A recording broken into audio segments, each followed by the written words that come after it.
Okay, so it's 10 o'clock. Let's get started. So hello everybody. Uh, Good evening, I guess. It's 10 o'clock here in Taiwan. My name is Dr. Shen, and today I'm going to use about 30 minutes of our time together to talk about Medit, the scanner, the Medit i700, and a little bit about the i600 as well. And before I get started, I want to, of course, thank CADEC and Modern Dental Laboratory Singapore for this invitation to have this opportunity to share my experience and a little bit of my recommendations as well. Especially Modern Dental for helping me with a lot of troubleshooting, because as you know, when you first start to use a new scanner, especially when you are experienced in a different scanner, like a CEREC system, it's oftentimes there are habits that are hard to break. And so it really helps to have Modern Dental to help us fix a lot of issues and guiding us through the initial steps. So I would like to thank Modern Dental for their help. So let's. Okay, so again, my name is Dr. Shen, and I don't want to talk too much about myself. Just the most important part of my background is the fact that I have 2 engineering degrees in addition to my dentistry degree. And so, and I am a CEREC user. I am a Dance Barcelona international speaker. So a lot of companies are always very nervous when they send me a scanner to test. And because our team here in Taiwan is not only a CEREC user, but I use CEREC Prime Scan every day in my clinical work. But I also speak about CEREC and their system in our clinical work in many, many different lectures around the world.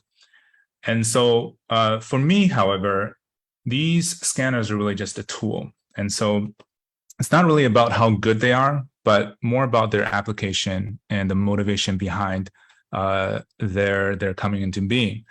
So today I want to present with you some facts and share personal experiences and some recommendations and let you draw your own conclusions.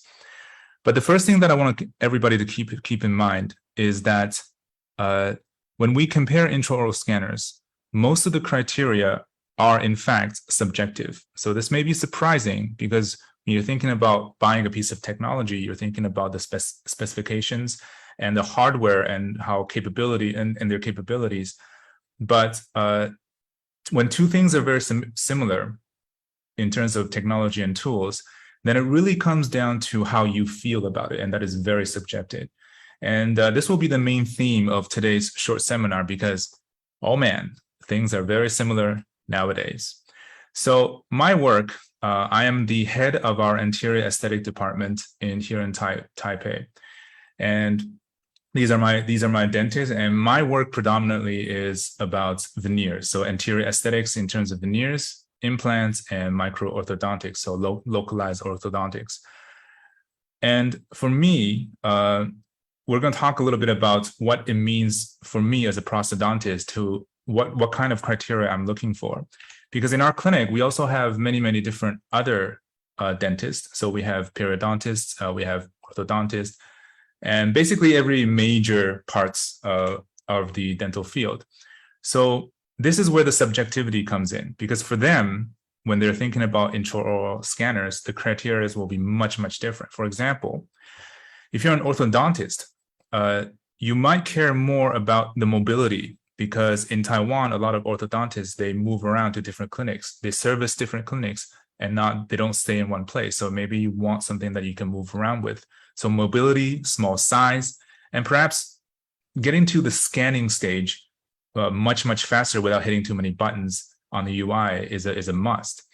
But if you're an implant surgeon, or if you're doing a lot of surgery, then tissue scanning and obviously acquisition accuracy will be very important to you. And perhaps maybe you don't want your scanner to have a mirror, or not a mirror, what is it called? A piece of glass, protective glass on top, because that piece of glass will get blood splattered on it and you'll have to stop your surgery to clean it up. And so different kind of work will require different criteria and different things. So the last time that I got to work with Modern Dental was a few years ago.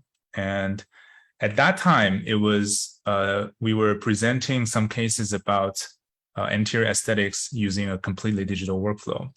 And during that Q&A, I remember very vividly that a lot of people were asking questions about intraoral scanners, and in particular, CEREC, 3Shape, and of course, Medit at the time.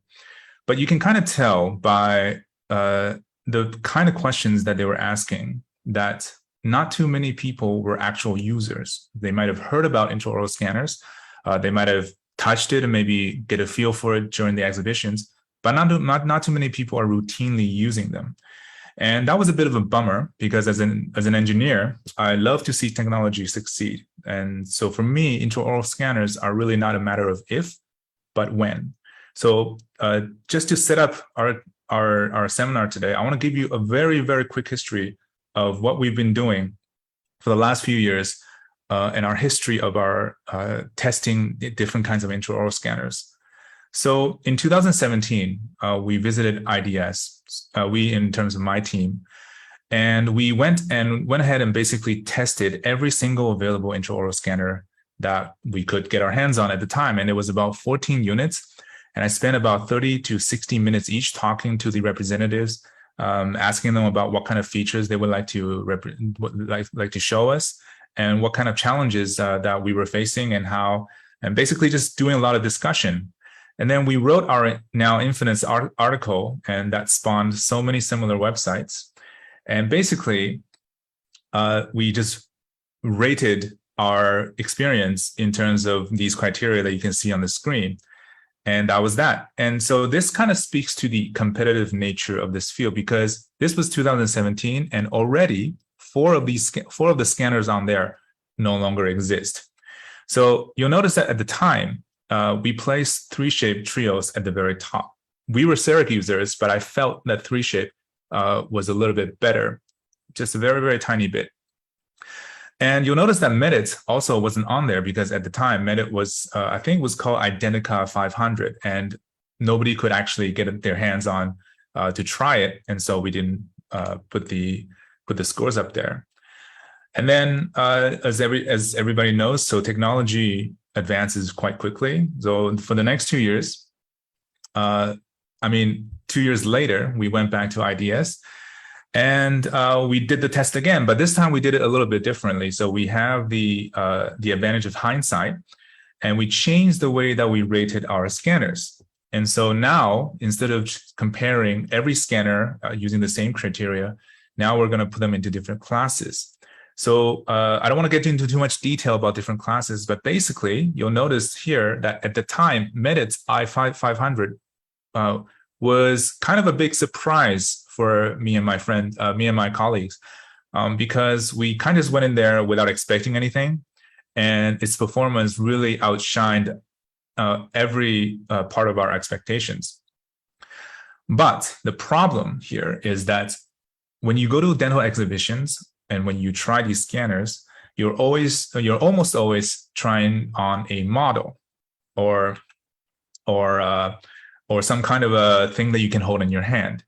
And the problem with that is that if you have, for example, let's say you're driving a car. So your car has a speedometer that can probably go to 250 or 300 kilometers per hour. That is the theoretical maximum. But in real life, you'll probably never get to that number. And so model scanning is basically this idealized environment where everything is perfect and you have no tissue and nothing to interfere with the scanning. So essentially, it is not a good representation of what you would get if in a clinical setting. Now, some dental exhibitors, some companies, they try to get around this problem by maybe doing a demonstration of a self-scan, so people would scan themselves. But of course, as you know, if you practice on the same model or at the same mouth for over and over and over, of course, you're going to get a very, very good result. And so scanning anything but a real person at any of these exhibitions is really a poor approximation of real life situations. And that's why when we get scanners to test, for example, this scanner called the WOW scanner, we always try them on real life people. And so this is the same as when we tried our Medits, the Medit scanners. And not only do we test the scanners, but we also test them in terms of being the patient and being scanned, because we want to try to get a feel of what it feels like to be scanned by this scanner. And at the time, this is 2018. So in Taiwan, there was a big discussion about CEREC being a closed system, and then these other systems like 3Shape being an open system, and how CEREC was the only one that can do single visit restorations, which is our specialty. And so at the time, I wanted to try to see if I can get 3Shape to finish a restoration in a single visit. And so this was the case that we did, and that was a very successful result. But we didn't bother publishing this or talking about it, because in Taiwan at that time, people were still discussing the difference between traditional impressions and digital scanners. So that just felt like it was not a good timing to present the results. But I just wanted to show you that at the time, people were saying how CEREC was the only one that can do these specialized restorations, but that is in fact not true.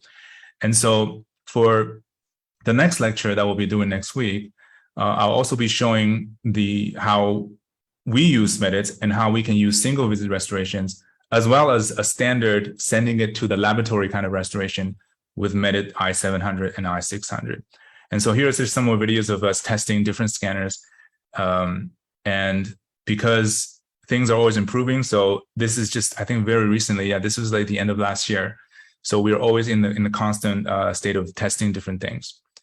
And so with that out of the way, so I want to divide our 2 sessions for this week and next week into 2 different kinds of discussion.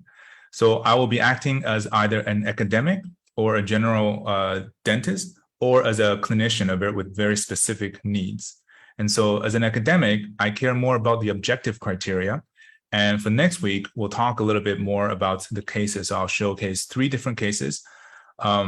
And so you can see exactly what kind of problems that you'll face when you get into actual usage. So as a general academic, the things that we care about, or as a first-time user, if you're just thinking about buying an intraoral scanner, the first things that you'll probably care about, that I don't want to spend too much time on, is probably these 3 things. So accuracy, usability, and value. So let's talk about accuracy. Now, with the i700, because it's so new, it's actually very difficult to find like people who actually did academic research on this. So you'll see that in their specification right here, they wrote down this number. So 10.9 microns in terms of full arch accuracy. So just without getting into too much detail, that is a very, very high accuracy value. And so at first glance, that seems like a very good results. But of course, we have to get to the source of the study, which was surprisingly hard to find. So after I went through to find the actual source, here is the actual source that they reference.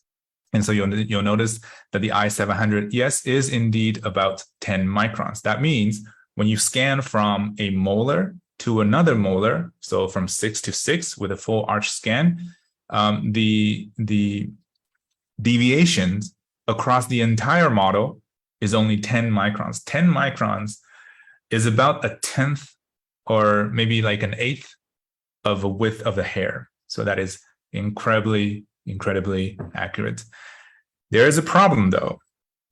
Since I am also a prime scan user and I am also an OmniCam user, so when I see the results here that the prime scan is around, that looks like 7 or 8 microns, and the OmniCam is about 10-ish microns, that raises a little bit of alarm, because I know for sure that prime scan and OmniCam are not that accurate.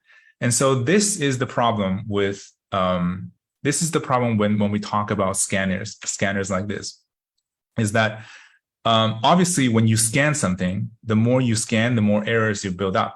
But if you look at different studies across different groups of people, you'll notice that sometimes one scanner will be better than the other. And other times, some scanners will be incredibly accurate, but the same scanner won't be as good in a different study. And this has a lot to do with the users as well. And so if you look at this study, for example, this study, you'll see that prime scan is on the very right. Let me just get all the circles out of the way. So you'll notice that if the prime scan is, again, on the very right, it's about 17 microns, which is about twice as much as the other study that we saw. If you look at Medit, the scanning accuracy is about 0.34. I don't know if you guys can see that. For the Medit HD, it's about 0.39. For the trios, it's about 0.22.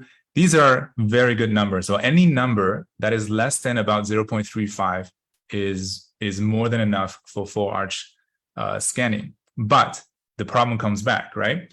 How do we know that this group of people have done it right? The answer is we don't. And so when retailers and when company representatives give you data about accuracy, always keep in mind that this accuracy can be cherry-picked to see to whichever one that will further their agenda, right? And so the best way really is to compare many different studies and basically average it across the board. So the other problem, of course, is the issue of versioning. So this is from CEREC, and you'll notice that this is the exact same scanner, same hardware, but different software. And you'll notice that just by changing the software number, just by upgrading the different software, you also get different results. So when studies comparing different intraoral scanners in terms of accuracy, it is incredibly unreliable because you don't know which version they use. And even if they tell you which version they use, if they don't use the latest version, then you don't know for sure if the numbers are usable. And so one of the things that we wanted to do was last year in December, we went ahead and basically tested. Is it stuck? Oh, there we go. So we went ahead and basically tested 7 different scanners on a live patient. So I did a preparation on the 4 anterior teeth, and we scanned we scanned the patient using 7 different scanners. So that was a very poor experience for the patient. We wanted to, even though the whole workflow was to do with the anterior 4 units, but we wanted to test full arch accuracy as well. So this was me doing a live demonstration of the scan. And just to give you a little bit of the results and to give you an idea of what went down. Obviously, because we only did 1 sample, so this is not a very scientific test. That's why I said it's unscientific, but it kind of gives you an idea. So what you're seeing here is the error values. When the numbers are very close to the middle, that means the error values are very close and it's very stable. When you see a number that is when you see the triangle here that's kind of fat, kind of spread out, it means that the error values are kind of all over the place. And you'll notice that the i700 is quite accurate in terms of the error value. So everything is kind of close in the middle. So you don't see a lot of deviations here. Now, what's interesting is that these, even though they're different made from different generations of the triangulation method, you see very different results. So the OmniCam and the BIS, that is the scanner from BenQ, and the i700 all uses triangulation as their way of acquiring image. The Trios 3 uses confocal, and that's a completely different matter. But basically, triangulation is like this. So you project structural light, so lines of light onto a surface. And if the surface has a 3D structures on it, for example, like these dimples and these rolling hills, then you will see distortions on the structured light. And this is how you know, and the sensor will pick it up, and this is how they know that this thing that you are shining the light on is not smooth. So if you look at the different iterations of these scanners, you'll notice that they're basically all the same. So the Medit i700, if you slow down the scanning, you'll see the structural light that's kind of flashing, and it has like different orientations, different thickness of the light, and also different colors. But if you look at all the other triangulation scanners, they're all basically the same. Now, that means just by knowing that the Medit i700 is a triangulation scanner, we already know what kind of issues that it's going to have. Okay, so the first issue that it's going to have is specular reflection. So one of the biggest issues with intraoral scannings is that when you have a piece of metal or anything that is very, very reflective, even if it's enamel that is unusually reflective, the lights coming from the light source will basically just reflect in maybe like completely, totally reflect in the unexpected direction. And it's not because it's not coming back to the sensor. You'll see that the sensor doesn't get any data, and so you see holes in your model. And so you can see in this image here, even though our camera is directly on top of this crown, it's not picking up the data around the cervical region, because the angle of the metal crown basically reflects the light away from the sensor, and it doesn't pick anything up. And this is a known issue of all triangulation methods. And so this is very interesting, because then Medit knows this, and so they used a software feature called metal scanning to overcome this feature, and this is surprisingly effective. So kudos for that. The second issue for triangulation is the ambient light. So because triangulation projects light onto a surface and then uses a sensor to pick it up, if you have a lot of light interference, for example, from your environment or maybe from your dental chair light, it will mess with the image acquisition. Now, usually, this is no longer an issue, because a lot of the triangulation intraoral scanners nowadays, instead of using a white light, what they do is then they switch to a blue light. And so the blue light, basically, because everything is within the blue wavelength, and our environments are usually the white light, so this will have minimize the amount of interference. It won't completely get rid of it, but it will minimize it. So ambient light, this is why when you use triangulation scanners, you always have to turn off most of your lights, especially that really strong dental chair light. So the final big problem, and I think probably the biggest problem of triangulation methods, is that it has a very fixed focal plane, which means that the scanner, because it has a camera inside, and every camera has a focal plane. So the focal plane tells you if something is in focus or out of focus. So I want to show you a video here, and by shining the scanner onto a slanted surface, you can see exactly where the cameras or the lights are getting out of focus. So if you see on near the bottom right of this video, you'll see that the fidelity or the contrast and the edges of the light becomes much more blurred. Okay, and so this means that when things are too far or too close away from the light or from the camera, things will be out of focus. And of course, Medit knows this, because I think one of the key advantages of Medit is that they have prior experience that they can work off of. So CEREC came out in 2012. Medit, the i700 came out in, I think, 2021. So that's almost a 10-year difference. So they can kind of look back and they know this kind of issue will exist. So they have this dial here, basically allows you to switch the amount of image in the focal plane that you keep. So if you think that you're going to scan something that's really far away, you can increase this value, and it will try to pick up more things that are further away. So does it work in real life? We'll see next time when I show you a clinical case. Just to give you a quick summary, it doesn't really work as well as we think. So there is a little bit of finessing that you have to do to get it to work perfectly. Okay, so when I first got this Medit scanner, so one of the things that I wanted to try was to scan a full mouth case.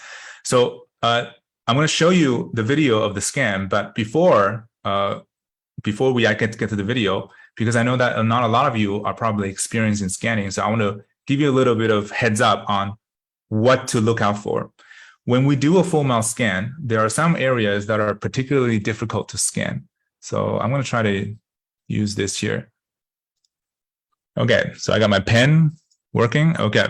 So there are three basically common areas where your scanner will not pick up things. Okay. And the first thing is the molar cervical region, which is around right there, and especially on the palatal side. And the reason this is the case is because when you place your intraoral scanner inside the mouth, a lot of the time, unless you're experienced, a lot of the times our intraoral scanners are not parallel to the axis of the tooth. And so because it's a slanted angle, so these area down here tends to have the light basically reflecting off into the soft tissue, and then you don't get anything. And so again, this is the issue with triangulation scanners. The second is that when you scan on the buccal side, usually these distal areas here are much more difficult to scan. And that is, again, because your intraoral scanner is not parallel to the axis of the tooth. And on the palatal side, when you are trying to fill in holes, these mesial holes here will also be very difficult to scan. I mean, just trying to imagine what position that your intraoral scanner would have to be to scan these areas. And sometimes it is nearly impossible because of the way our anatomy works. So with that in mind, let's take a look at the scan. So this is, I think, one of the first times that I actually used the Medit i700. So I want to stop at a few places. Hang on. So I think I want to stop at, wait, am I able to get to here? Okay, yeah. Okay, so at this area, you'll notice right away on the bottom right. So what you're seeing here is that if you're seeing a colored image, you're getting the actual image into they're converting the image into a 3D model. If you're seeing purple, it means that that area is not getting acquired, right? So you can see right away what I'm talking about when I say triangulation had this issue of the scanning angle.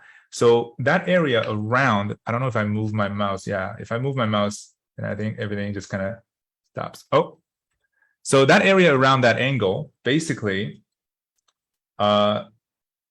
is too steep for the intraoral scanner to scan. Okay, and so this is the kind of issues that you'll have. And so you kind of have to move your scanner around, the head of the scanner around, to get to these areas. So one of the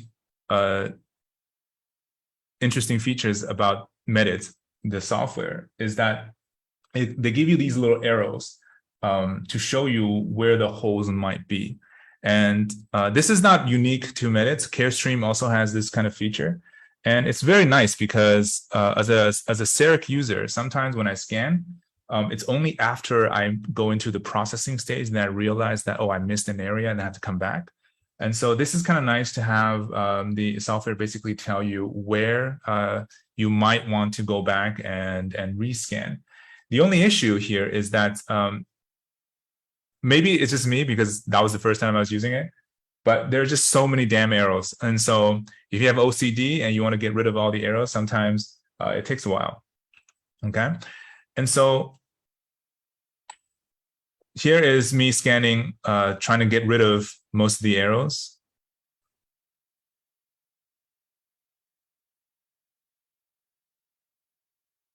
I think this one is a little bit sped up. Yeah, this one is a little bit sped up. Okay, so I want to stop right there. Hang on, can I stop right there? Okay, so these areas. Wait, can you see my mouse? Maybe. So these areas here on the mesial side of the cervical region. So these are the areas where it's very difficult to scan on the first go, unless you know what you're looking for. And so this is a very common area to miss things. And so this is not an issue. You just you have to go back and rescan that area.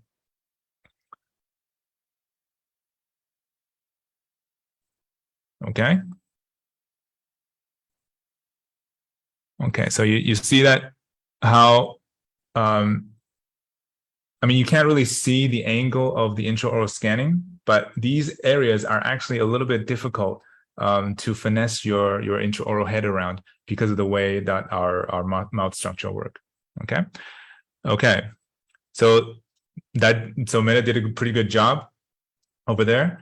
But I want to bring your attention now to this image. So this image, what I wanted to show is this area right here. So I was talking about the fixed focal length, right, for the triangulation. And that is the big issue with all triangulation scanners. And you can see it kind of at work here. So at the very top, I'm going to use my handy pen here.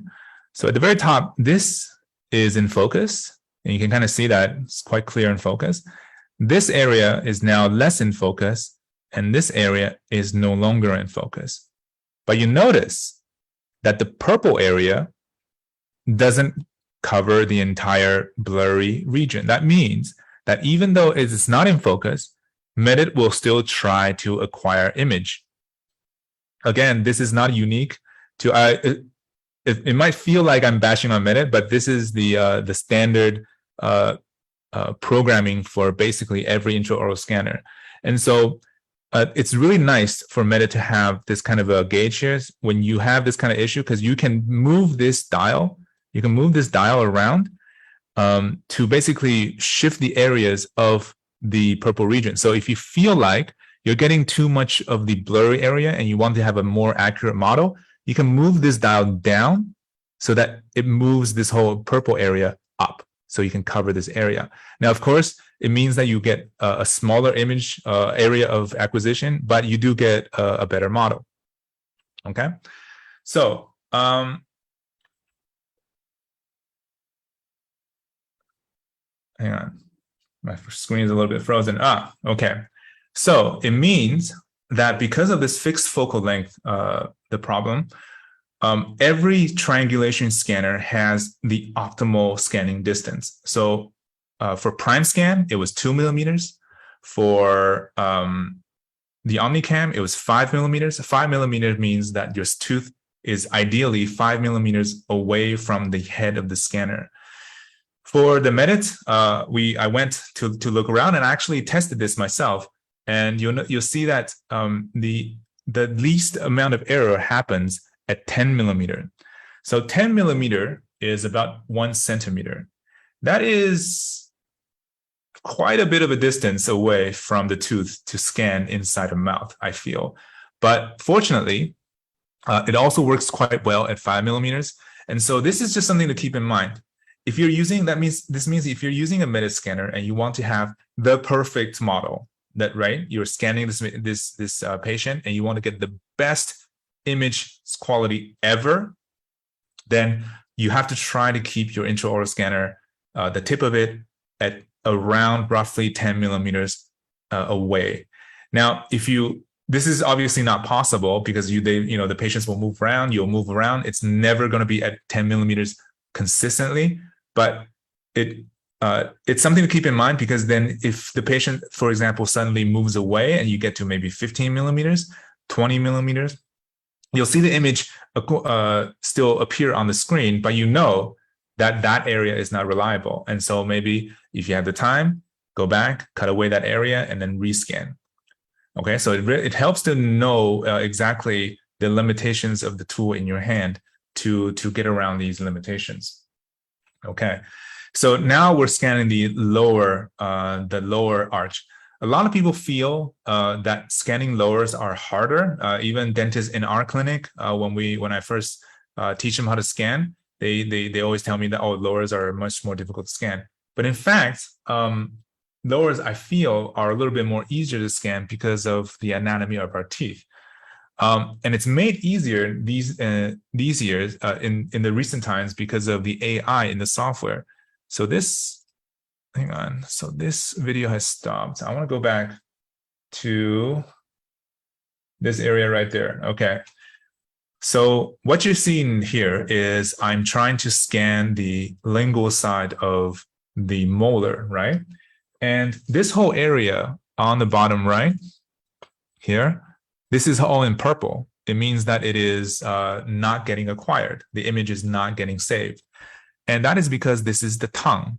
So in fact, it's not being saved, not because it's too far away and it's out of focus. It is in focus, but the AI knows that this is probably not what you want, right? And so it's completely just ignoring this area. And this kind of advancements in software has really helped with the lower arch scanning, because now you have less things to do with your left hand trying to move all the soft tissue away.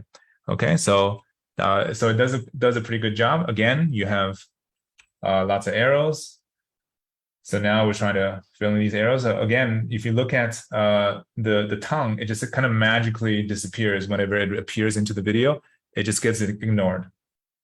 Okay, and again, if you're looking at this video, you'll notice that I have to keep going back and forth on the same area. And this is because of two things. For the triangulation, because of the steep scanning angle, and because of unfamiliarity of me with the Medit scanner. And so one of the things that I noticed as a CEREC user is that the image that you are acquiring when you're scanning with a scanner, if you put the scanner onto a desk, for example, and you'll see a square area of where the light hits, right? You would think that the camera is picking up exactly in that area, but that is actually not the case, because the camera is often off angle in the intraoral scanner. And because they're off angle at different angles, for example, in a prime scan, then in an OmniCam, then in a Medit. So when I'm placing the intraoral scanner onto these teeth, I thought I was scanning a certain area, but in fact, the angles are a little bit different. And this is why you see me struggling in different embrasures. For next week's case, you'll see that I've much improved after some practice. So this is no longer an issue. Okay. So this is with the upper and the lower scanned, and now this is for scanning the bite. So nowadays, I think most of the scanners allow you to scan 2 bites, because I think a lot of companies realize that it is no longer enough just to scan 1 bite, because the inconsistency just it's just too risky to have just 1 bite and 1 registration on one side. Because you might get a totally off malocclusion on the other side. And so likewise, Medit also allows you to scan either one. You can choose to scan 1 if you're doing the anterior, but if you're doing posterior or full mouth, you can scan both sides. Okay, so after the scan, they also have this software that is very handy. It's called Ortho Capture, and it basically just kind of what you see here. It kind of positions your scanned models onto these different views, and you can just kind of export them into one JPEG file. So you can move them around and get them into place and export them. And so this is the exported version. Okay. So that was the full mouth scan. That was the very first time that I used Medit, and I just happened to have a patient doing a full mouth, I think 18 veneers. So I thought, what the hell? So maybe I'll just try it on this patient. So I wasn't actually using this scan to do any kind of restoration, but I just wanted to get a feel for it, and it turned out pretty well. So for the last little bit, I want to talk about some comparisons. So I realized that last time, because I already did this presentation in Mandarin before, and a few dentists actually came up to me after and talked about the comparisons between the Medit i700 and the 3Shape, the trios, either the 3 or the 4, which are basically the same thing. So I want to compare a little bit about the similarities and the differences between these two. Because I know that people who are in the market for the Medit i700s are probably in the same market for the 3Shape trios. So in terms of clinical efficiency, so how fast can you scan? I really feel like they both kind of scan the same. Maybe if I'm more experienced with Medit, I'll be able to pick it up a little bit better. Because I used to be a 3Shape scanner, and I feel like just by using them, they feel kind of the same. Now, the problem with Medit is that it doesn't have its own design software. So 3Shape has its own, I think it's called Design Studio now. It used to be called something else before, but Medit does not have its own CAD design system. And so if you are thinking about using Medit for sending it to a lab, then this won't bother you as much. But if you're thinking about doing something like we're doing, having an in-house laboratory, then you'll need another piece of software, maybe something like exocad. And so this is what we did for our single visit restoration with Medit. So I use Medit to scan, I send it to exocad, and then just exported it to a mill. Okay. So in terms of clinical efficiency, they're kind of the same. In terms of learning resources, so I think one of the things that people overlook when they buy technology, what is it called? Tools, like tech tools, when they buy pieces of technology, is that there's always going to be a learning curve.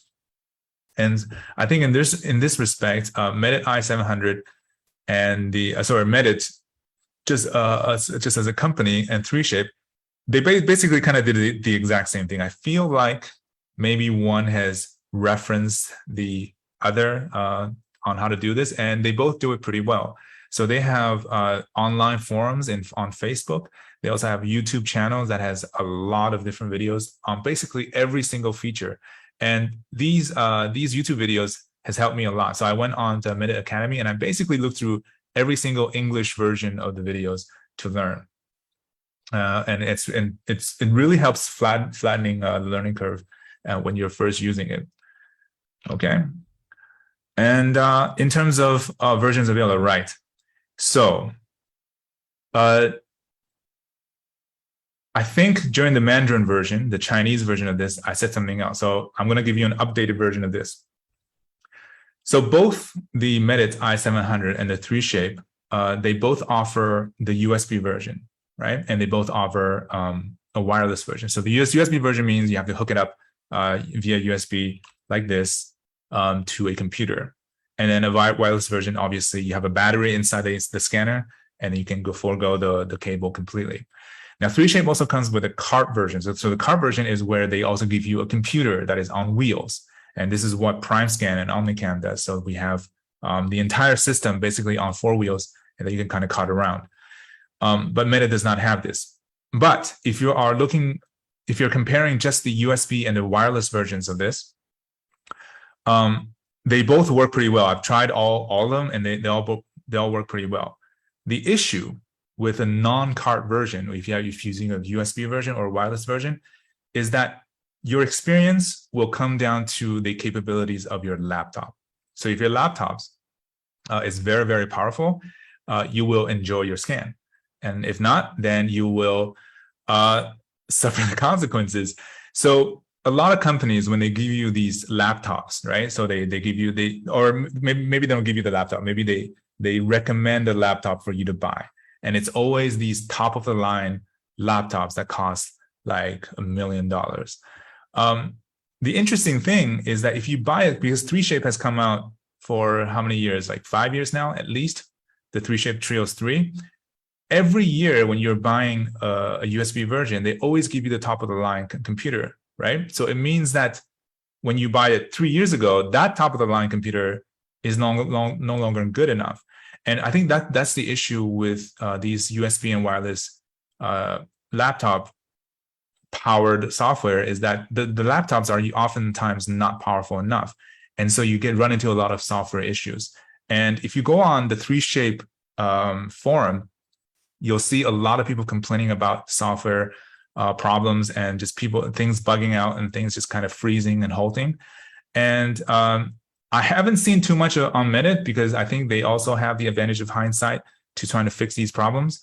But one thing I'll note is that because I've been using a beta version of the Mac, I don't know if I don't think it's a secret, but there's a Mac version for Medit that I've been using. And on a Mac, I think it's because of the hardware differences, it is smooth as butter. And so for Medit, and for these kind of scanners, the power of the laptop basically can dictate your experience basically completely.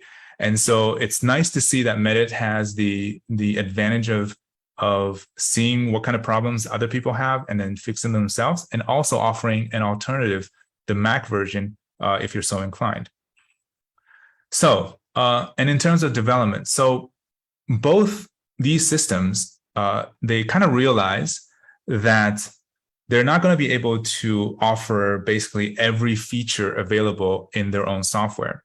And so they built their own platform that is modularized, and you can build like add-ons onto these platforms. And they kind of are doing the same thing.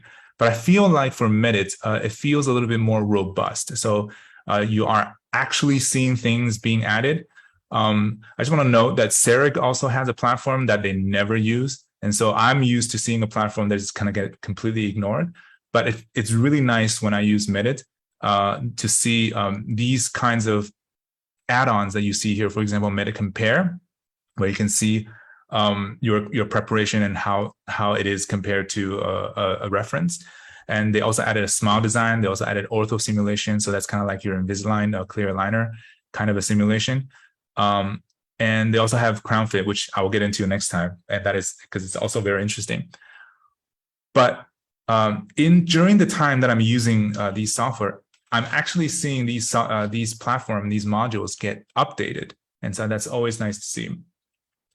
And so it feels like Medit is just an ongoing development. And if you look on their forums, they also have engineers. I think they're engineers or people working in Medit answering dentist questions and then changing, updating their software accordingly. So that's always nice. And then finally, in terms of price. So I think it may be different in different countries, but here in Taiwan, Medit is basically you just buy for one price and you don't have to pay subscription fees. For 3Shape, I wrote yes for subscription fees with an asterisk because they also do offer a version where you don't have to pay subscription, but the entire package, the software is just crippled to the point where I don't even think it's worth it. And so for our intents and purposes, I think 3Shape, we can just kind of conclude that you do have to pay subscription for it to be functional. The prices are kind of similar. And so this is the last point that I want to compare.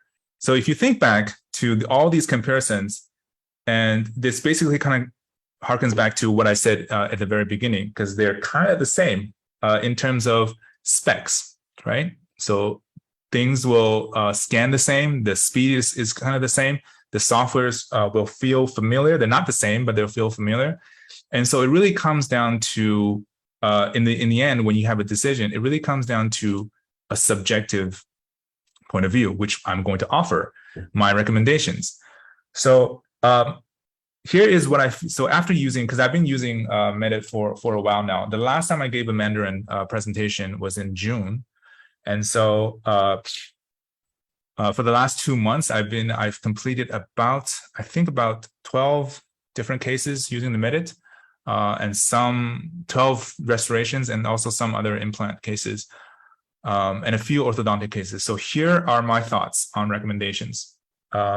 If you are thinking about buying a scanner, and if you're wondering if Medit is good for you. So as a standalone scanner, I think as a first scanner for the first time user, it will be a pretty good investment because for one thing, it won't be a huge investment because of the price, and you won't be bound to it by a subscription, right? And so basically the risk will be very low, but you will get a great scanner. Can it do everything that you want to do? Probably not. But unless you're doing like full mouth rehabilitations with all on sixes and just a ton of really complicated treatments, then I think the Medit will probably be able to satisfy about 98-99% of the situations. So as a standalone scanner, I feel like it is a pretty good investment. If you already have a scanner, for example, and you're thinking about getting a companion scanner, so this I think is a little bit more uncertain for me. If you have a 3Shape scanner, you probably don't need a Medit because they are very, very similar. But if you do have something like, for example, a Prime Scan like we have here, one of the problems with Prime Scan, and if you have an iTero, for example, one of the problems with these scanners is that because of their size, and we know, we talk about like how the scanner size doesn't matter because in a lot of discussions, people talk about how scanner size don't matter because the bigger size actually gives you more image and you can scan faster, and that's why prime scans so fast, and that is true. But if you are going to use your scanner for orthodontics, for example, there's going to be areas in the back, especially on the upper posteriors, where just because of the anatomy, you won't be able to scan using a prime scan because of the size of the scanner. And I'm speaking from experience because this actually happened to me many, many times. So I would be scanning for an orthodontics or maybe a full mouth rehabilitation patient just 2 weeks ago. And I would be scanning, and there would just be one area where literally I would have to like hurt the patient to actually scan that area. And I decided that, you know what, break out the Medit and I'll redo the scan using a Medit, and it just works very well. Now, we used to do this with the OmniCam because before the Medit came, but the problem with the OmniCam is that it doesn't scan tissue very well. And so as a companion scanner, if you have something like another Medit or a 3Shape, probably not. But if you have like a prime scan, it's a good scanner to have. It complements the prime scan very well. For prosthodontics, so I can speak to this. I feel that it's a perfectly fine scanner for prosthodontics. Like I said, I've done many different cases on it, but it doesn't mean that there won't be issues. And so next week we'll talk about the problems that you might run into. So it's a good scanner for prosthodontics, and again for orthodontics, it's also a decent scanner. One of the things that we tested first when I got the Medit is that I wanted to see if it has improved the soft tissue scanning. And so one of the things that we things that we tested at the very beginning was actually soft tissue scanning. So I scanned the soft tissue from 6 to 6 without going up in the interior. We basically just went through the hard palate, and then we completed the scan with the rest of the teeth. And then I did an accuracy best fit analysis on that. And surprisingly, Medit did actually very well. It's actually, I think it slightly beats prime scan for that scan, which is also very surprising. So for orthodontics full mouth scan, it does very well. And for implants, this is, I think, probably one of the weaker areas for Medit, and not because of the way, not because of the hardware, but because of the way triangulation scanners work. And so, like I said, triangulation scanners are really bad at scanning specular highlights. So when you have a lot of reflective surfaces, it won't work very well. So if you have implants, the problems won't be the metal itself, because you can just turn on the metal scanning. The problem will be actually the soft tissue. So because you have a lot of bleeding, you have a lot of liquids, water, saliva, things that are moving. And so it kind of messes with the accuracy of the scan. So if you're scanning for implants, there are some tricks to this. The order of how you scan really matters because you want to set a ground truth, a good reference for the scanner before you scan things that are a little bit more mobile, like soft tissue. And so there are ways to get around this. For implants, I think the learning curves will be a little bit higher. Okay, so those are my thoughts on this. So for next week, we'll run through oh my God, so we are way over time. So next week we're going to go through an ortho case and a pros case, and then also I've added, I think, another full mouth prosthesis case. So we're going to go through 3 cases for next time. So this is going to be the extra case that I'll be showing you next time for doing full mouth veneers with the Medit i700. So with that, if you are still with me, thank you very much. And if you have any questions, you can ask now, or if you are too shy, you can always ask later. So thank you for your time. And if there are no questions, I will see you guys next week. Am I still online?